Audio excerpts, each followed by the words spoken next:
আসসালামু আলাইকুম। এখানে আমি রান্না করেছিলাম বাটা মাছের তেল ঝাল। এখানে বাটা মাছগুলো ভাজা হয়ে আছে। এদিকে মশলাতে আমি আদা, রসুন, সর্ষে, জিরে আর পেঁয়াজ আর কাঁচা লঙ্কা ভালো করে পেস্ট করে নিয়েছি মিক্সচার মেশিনে। কড়াই বসে দিয়েছি। মাছগুলো কালকে ছিল জন্য ভালো করে আরেকবার মাছগুলো হালকা হালকা করে ভেজে নিচ্ছি। এদিকে মাছগুলো প্রায় ভাজা হয়ে গেছে। এবার আমি বাক্সের মধ্যে মাছগুলোকে আমি তুলে নিচ্ছি। মাছগুলো তুলে নিয়েছি। এবার আমি ওই কড়ার তেলেতে ওই বাটা মশলাটা দিয়ে দিলাম। বাটা মশলাটাকে দিয়ে ভালো করে আমি কষিয়ে নেব। কষানো হয়ে গেলে এর মধ্যে আমি নুন আর হলুদ গুঁড়ো আর হালকা পরিমাণে লঙ্কা গুঁড়ো দিয়ে দেবো।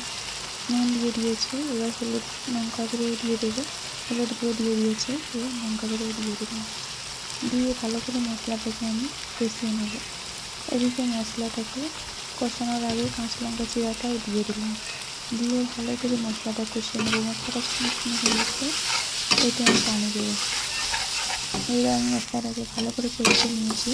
লাল লালভাবে শুকনো শুকনো কষানো হয়ে গেছে। এবার আমি মশলার পানিটা দিয়ে দেবো। মশলার পানিটা দিয়ে ভালো করে মশলাটা ফুটে গেলে ভেজে রাখা মাছগুলো দিয়ে দেবো। এদিকে মশলাটাকে ভালো করে নাড়াচাড়া করে চাপা দিয়ে রেখেছিলাম। এদিকে মশলার ঝোল ভালোভাবে ফুটে গেছে। তারপরে আমি ভেজে রাখা মাছগুলো দিয়ে দিলাম।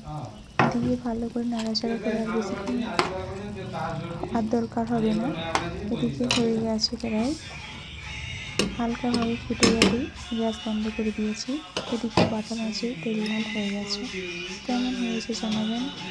আর যদি ভুল ত্রুটি হয়ে থাকলে সবাই ক্ষমা করে দিবেন। সবাই ভালো থাকবেন।